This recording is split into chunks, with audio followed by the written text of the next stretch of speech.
Hello everyone, it's me, One4 back in video. Today, yes, I know. Some of you are in the middle of gift wrapping your presents for your friends, your family, your loved ones. But while you're basically wrapping up presents, I can't speak. Let this video play in the background for you guys, because today we're going to be analyzing how Style Theory is able to find a shoe that can withstand Sonic's speed. And let's be honest, because Sonic, he's a fast hedgehog. So, is there actually a shoe? Like, what are his shoes made of? Like, I always wanted to know, like, what kind of shoe is Sonic wearing that can withstand that type of speed? Or is Tails secretly a shoe designer and he needs to drop the gadgets and, hook us up with that? But anyways, you know what we're going to do? We're going to do a reaction to it. Let's go. Are there any shoes actually strong enough to withstand Sonic the Hedgehog's incredible speed? Stay tuned to find out. All right.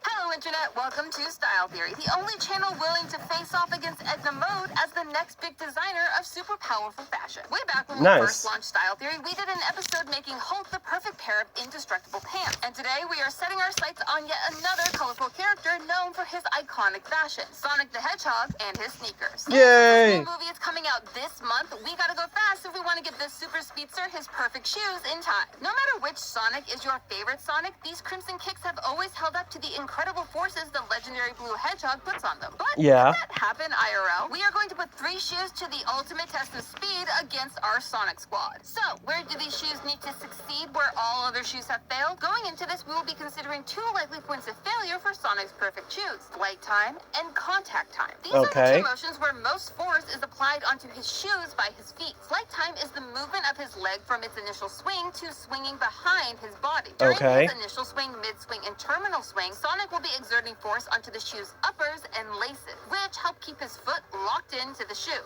Then there's contact time, which is the movement his leg makes from its initial contact on the ground to the moment it takes off. From initial contact through mid-stance and takeoff, those forces will be focused on his shoe's soles, or more specifically, his shoe's outsoles. This is the outer rubber part of the shoe bottom that helps cushion his landing and help him push off of the ground to keep running. These outsoles will be taking the full force of Sonic's weight against the ground with every stride, change of direction, or attempt to stop, which means we need to take a close look at the materials keeping our shoes together. So get into your starting positions, theorists, as we get ready, get set, gotta go fast. Oh, I get it, because she's Amy, and, is the I get iconic shoe, the Puma. Yes, we are starting with the shoes that were gifted to Sonic in the first movie. Puma released 5 of these babies in collaboration with Shoe Surgeon as a promotional item for this movie's release. They were based on the Puma and I bet it's gone too. Model, with modified uppers to match the look of Sonic's iconic red and white sneakers that replace the shoelaces with a leather strap across the top of the foot. But how strong are they? The uppers are made from 2 fabrics, leather and a nylon mesh, which is common for most running shoes. Nylon can be very strong, as we've seen in previous episodes, but a nylon mesh is typically thinner than the types used for things like climbing ropes. It's meant to be light and breathable for your foot, not to hold your body weight. That being said, it does have a high tensile strength. The tensile strength is the maximum stress you can put on a material as it stretches before it breaks. And it's usually measured in megapascals or MPa. If the forces of Sonic's body against the shoe as he runs exceeds the tensile strength of the nylon mesh or the leather, that means that shoe is headed straight for the dumpster. The mesh has a tensile strength of roughly 50 to 90 MPa, depending on the type of mesh you use. We'll give it a fighting chance and go with the top of that range. Then you have that leather strap and leather side pieces. Using cowhide leather as our base, which is the most common shoe leather, we are looking at a tensile strength of roughly 15.3 to 37.5 MPa, which even taking the upper end of that range seems pretty low. To give you an idea of what I mean, cotton, your basic average t-shirt, has a tensile strength between 20 and 41 MPa when it's dry. Wet cotton can have 2 times that tensile strength. But we'll see if Puma made the right call replacing those laces with that leather strap soon enough. When it comes to the bottoms of our Pumas, these have rubber outsoles with a tensile strength of between 10 to 30 MPa, meaning that our classic running shoes total stats look a bit like this. Sonic Sonic's actual running shoes are looking a little weak right out of the gate. You know, Dang. when the world's gotta go fast, it's important to take time to get some rest. But good sleep can be really hard Why to is it I find. feel like If this you're is an ad? chronically tired like me, you are going to love our partner for this episode, Oslo Sleep. Alright, so it was an ad. Right into an ad.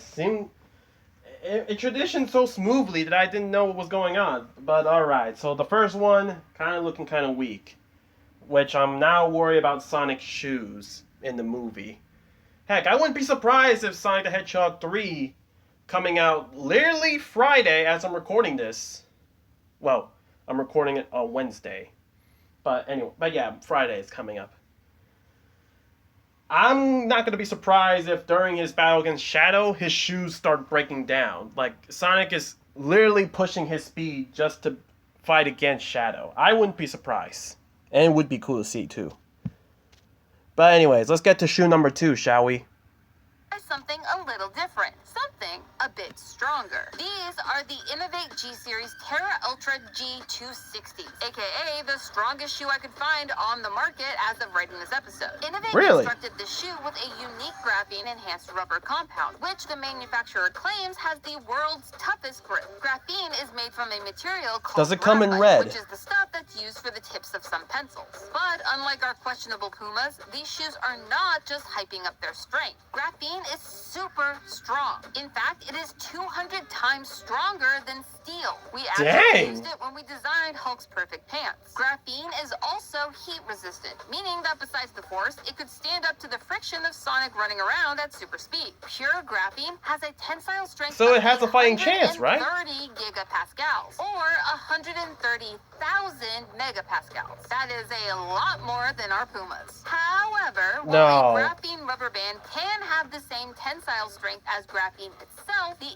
Innovate doesn't list the percentages of rubber to graphene, meaning we need to use the other information available to find our final strength for this one. Innovate claims that these outsoles are 50% harder wearing than regular running shoes, which should mean that their rubber graphene compound can handle 50% more force than the average running shoe. This gives the Innovates a tensile strength of 45 MPa, which is significantly lower than the graphene itself, but it is our strongest sole so far. And I didn't forget about the uppers. These babies are made from Kevlar. Yes, the stuff used to make bulletproof vests. Kevlar has a tensile strength of 3,620 MPa. And hey, if it's good enough to catch a bullet, it should hopefully be good enough to stand up to Sonic even at his craziest speeds.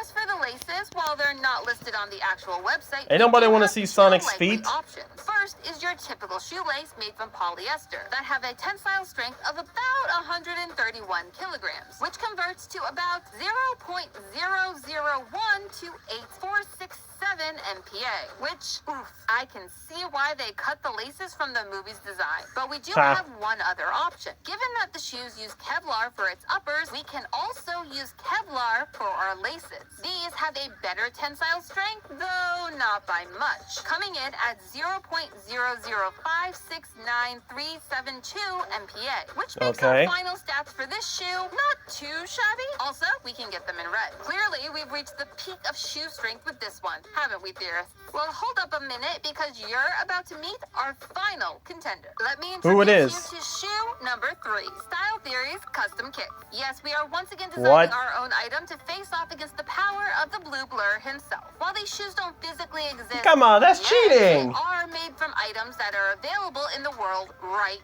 now. We won't be pulling in any fictional materials here. The other thing to consider here is weight. While we could go ham and make a set of shoes out of palladium, diamond, or titanium alloys, Sonic's feet wouldn't just Rouge, I saw that. They'd be death traps, especially for a guy who can't swim.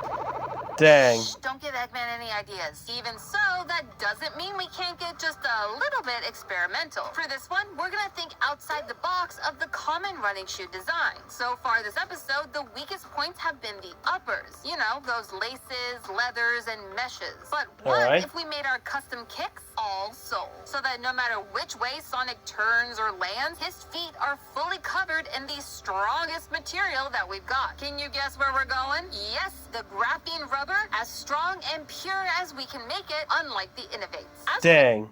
Oh, come on. it, unlike the Innovates. As we mentioned earlier, The this shade is compound crazy. has an insane tensile strength of 130,000 MPa. And it is without a doubt the strongest possible material we could use to produce a shoe that can still function as a shoe. So, what would our Style Theory custom kicks actually look like? Well, probably something close to the big red boots from Mischief. Or rather, the modified version people made on TikTok that turned them from tall boys into short kings. I know that's a lot of numbers to remember, but don't worry. We'll make it easy for you moving forward. So, now that we have our 3 options ready and raring to go, let's see how well they stand up to our Sonic squad. But before these shoes can make it to the big screen, they'll have to make it through our OGs, Classic and Modern Sonic. To find out how our shoes really measure up, we'll need to understand how much force each Sonic is exerting on the shoe. Now, we could try and calculate the force at each and every moment of his run, but we don't actually need to. You see, there is one moment where each Sonic would apply the most force at any given time, and that's when he stops. During deceleration, the full force of his super speed is being put onto his feet. So, how do we find out what that force is? Well, and, for us, you know, my sibling and theorist did a lot of the legwork. Ha! But yeah, it would make more sense to do the stopping animation because they just state like the back of the shoe was the weakest. So it's like we gotta make sure that, you know, Sonic ain't accidentally just ripping a hole right in his shoes. For us. Aren't brothers great? But let's cover the basics in case you missed. That's actually kind of nice. They're considering themselves brothers.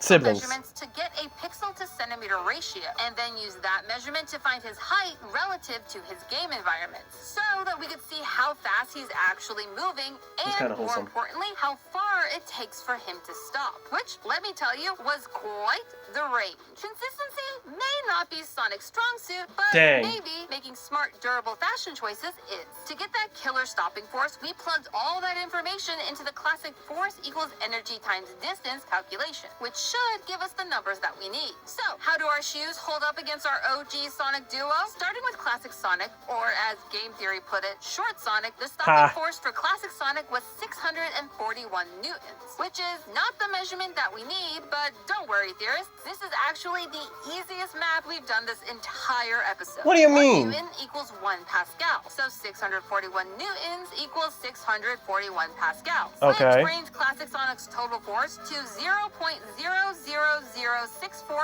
MPa. Dang, that's actually not that much. That is a pass for every one of our shoes. Fascinating. Maybe the answer is a lot simpler than we thought. Moving down the line, our next Sonic...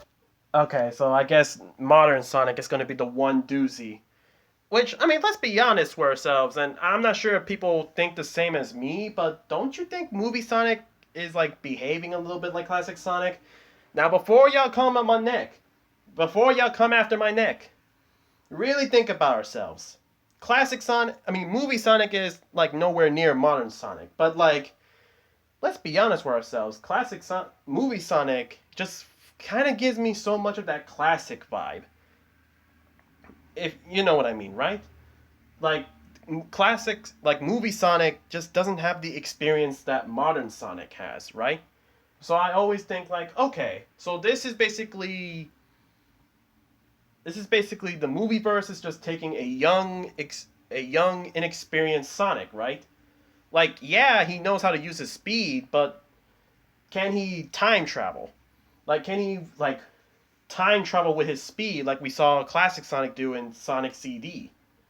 Or can he outrun a black hole like Modern Sonic did in Sonic Colors? Honestly, I don't know. Like, what do you guys think? Do you think Movie Sonic is on par with Classic Sonic or Modern Sonic? Because I really do want to hear your thoughts on this one.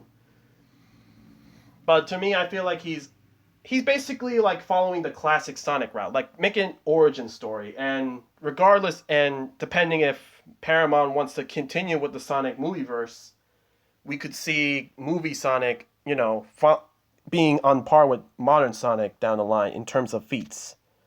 I don't know what I'm saying. I'm just rambling on about. Is the tall Boy, aka Modern Sonic. He comes in at a stopping force of 2,385 newtons, Yep. or 0.00233585 He's gonna break the most.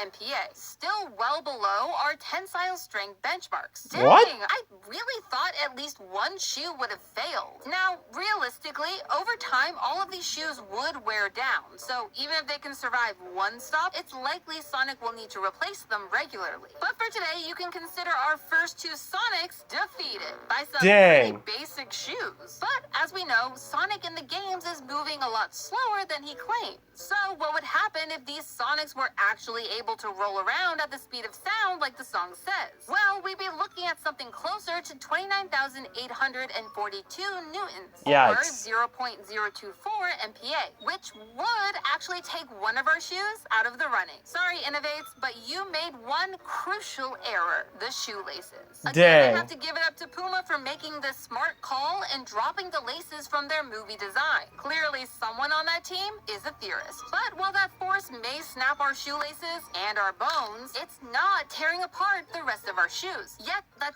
still leaves one big question. What about the new guy? The big star, the CG man himself, Movie Sonic. We started off this episode hoping to see if we could find or design shoes that would survive the movies. So, Yeah. let's see if we actually did. While we calculated the speed for this version over on Film Theory, we didn't try to find out his stopping force. In that episode, we found that Sonic was able to run Because we never saw it. miles from Deer Lodge, Montana to the Pacific Ocean in just 4 seconds, putting his top speed at 990,000 miles per hour, Sure. or Mach 1290.3. You know, just a wee bit faster than Game Sonic. So Dang. all we need now is his stopping distance, which is not gonna be easy. In the movie, we don't actually see his feet like we did in the Stop. game. However, there is one thing we can use instead: the passenger side door of Tom's truck. Get What? ready for some classic theorist overthinking. Tom's truck in the first Sonic movie is a 2016 Toyota Tacoma 4x4. And according to Toyota, it has a length of 212.3 inches. How is his At car gonna first, solve I it? started by overlaying a picture of the door over the same image of the Toyota from the movie to estimate the door's length. But I wanted to make sure that this measurement was as accurate as I could make it, because the smallest change at this speed could impact our final measurements to a huge extent. Okay. After enlisting some friends to help me find an actual 2016 Toyota Tacoma 4x4 out here in the wilds of California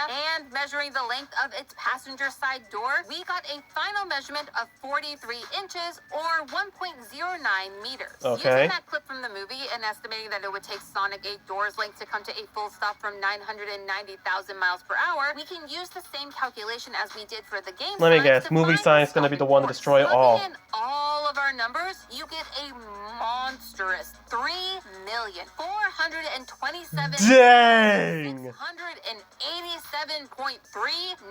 megajoules of energy. Oh boy.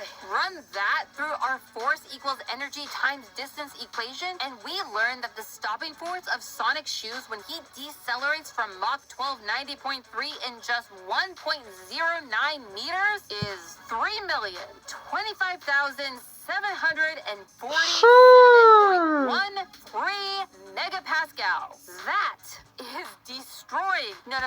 And also, I do want to chime in a little bit because remember, I think, yeah, I remember correctly that in this part of the movie, Sonic didn't get the new shoes that he got. Because in the first Sonic movie, Sonic only got his new shoes, his new kicks, from Maddie's family member. I don't know if it's, I think niece? Maddie had a sister who's gonna show up in movie 3, right? And she had a daughter, essentially. I think it was a daughter. And basically, it was Maddie's niece, or I guess a little cousin, or I don't know. But basically, yeah, it was the little girl who gave Sonic his new kicks.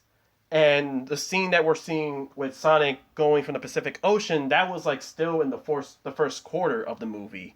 Way before they even showed up to Maddie in her house.